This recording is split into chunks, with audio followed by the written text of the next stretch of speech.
Hello दोस्तों, welcome to my channel Z Plus knowledge.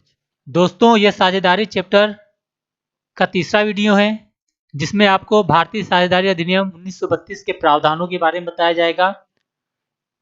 पिछली video में साझेदारी, उसकी विशेषता, लाभ, सीमाएं और साझेदारी विलेख के बारे में बताया जा चुका है।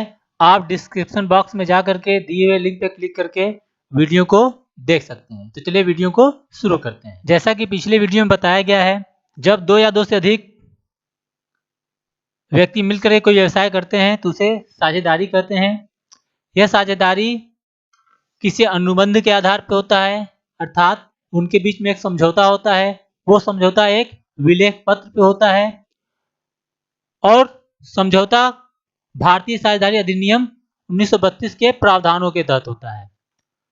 तो जब भी कोई साझेदारी होती है लोगों के बीच में, तो वो भारतीय साझेदारी अधिनियम 1932 के प्रावधान के तहत होता है। तो आज हम समझे कि भारतीय साझेदारी अधिनियम 1932 के कौन कौन से प्रावधान हैं। तो नंबर 1, लाभ व हानि का अनुपात। यदि साझेदारी विलेख में लाभ विभाजन अनुपात के बारे में नहीं दर्शाया गया है, तब फर्म के लाभ व हानि को सभी साझेदारों द्वारा बराबर विभाजित किया जाता है।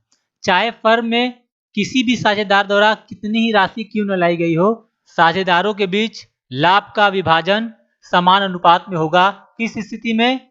लाभ विभाजन अनुपात के अभाव की स्थिति में। सेकेंड पॉइंट है पूंजी पर ब्याज। पूंजी पर ब्याज के लिए क्या प्रावधान है? तो फर्म में लाई गई पूंजी राशि पर कोई भी साझेदार ब्याज पाने के लिए अधिकारी नहीं है, अर्थात किसी भी साझेदार को उनके द्वारा लगाई गई पूंजी पर ब्याज नहीं दिया जाएगा। यह भारतीय साझेदारी अधिनियम 1932 के प्रावधान के अंतर्गत आता है। किस कंडीशन में उन्हें पूंजी पर ब्याज मिल सकता है? जब यह समझौता विलेख में लिखित हो, तब साझेदार को पूंजी पर ब्याज पाने का अधिकार है। अगला पॉइंट हमारा आहरण पर ब्याज। जिस प्रकार पूंजी पर ब्याज का कोई प्रावधान नहीं है, उसी प्रकार आहरण पर भी ब्याज का कोई प्रावधान नहीं है। यदि विलेख में इस बारे में कोई बात उल्लिखित या लिखा नहीं गया है, तो साझेदारों द्वारा निकाली गई राशि पर किसी तरह का ब्याज नहीं लिया जाएगा। कब लिया जाएगा? जब विलेख में इसके बारे में लिखा हो, तभी आहरण पर ब्याज लिया जा सकता है, अन्यथा नहीं। चौथा ऑप्शन है ऋण राशि पर ब्याज। यदि कोई साझेदार फर्म को ऋण देता है, तो वह इस राशि पर ब्याज पाने के अधिकारी है। उसे 6% प्रति वर्ष की दर से ब्याज दिया जाएगा।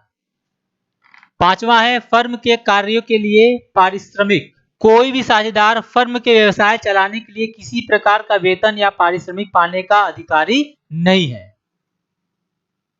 जब तक कि इस बारे में साझेदारी विलेख में कोई प्रावधान न किया गया हो।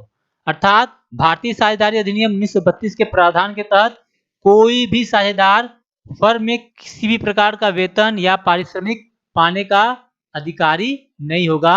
यदि साझेदारी विलेख में लिखा है, तभी उसे पारिश्रमिक या वेतन या कमीशन दिया जाएगा, अन्यथा नहीं। अगला टॉपिक है हमारा साझेदारी खाते। साझेदारों तथा फर्म से संबंधित सभी लेन देन उनके पूंजी खाते में अभिलिखित किया जाता है। यह दो विधियों के द्वारा किया जा सकता है। यानी जो भी साझेदार होते हैं फर्म में, उनका एक खाता होता है जिसे बोलते हैं साझेदारी खाता। तो यह साझेदारी खाता दो विधियों से खोला जाता है साझेदारी फर्म में। पहली विधि होती है स्थायी पूंजी विधि तथा दूसरी विधि होती है परिवर्तनशील पूंजी विधि, जिसे हम अस्थायी पूंजी विधि भी कहते हैं। तो अस्थायी पूंजी विधि क्या होता है? तो इस विधि के अंतर्गत साझेदारों की जो पूंजी होती है वो स्थिर होती है। इसके अंतर्गत दो प्रकार के खाते बनाए जाते हैं। पहला होता है हमारा साझेदारों का पूंजी खाता और दूसरा होता है हमारा साझेदारों का चालू खाता। दो खाते बनाए जाते हैं, पहला साझेदारों का पूंजी खाता, दूसरा साझेदारों का चालू खाता। साझेदारों का पूंजी खाता पूरे वर्ष स्थिर रहता है। इसमें किसी प्रकार का कोई परिवर्तन नहीं होता।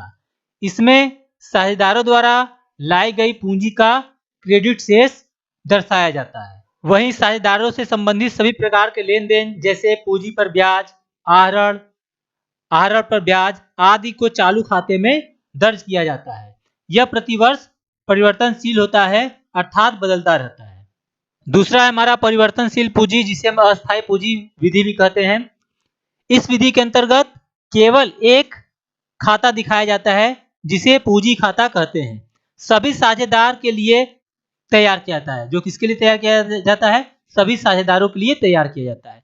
और इसी खाते में सभी प्रकार के समायोजन होते हैं, जैसे साझेदारों के पूंजी पर ब्याज, वेतन, कमीशन, आहरण पर ब्याज, आहरण, इन सभी चीजों का इसी पूंजी खाते में दर्ज किया जाता है, जो प्रतिवर्ष परिवर्तनशील होता है। इस विधि में चालू खाते नहीं बनाए जाते। तो दोस्तों, आपको वीडियो कैसा लगा कमेंट बॉक्स में जरूर बताएं और चैनल को सब्सक्राइब करना ना भूलें। मिलते हैं अगली वीडियो में, तब तक के लिए धन्यवाद।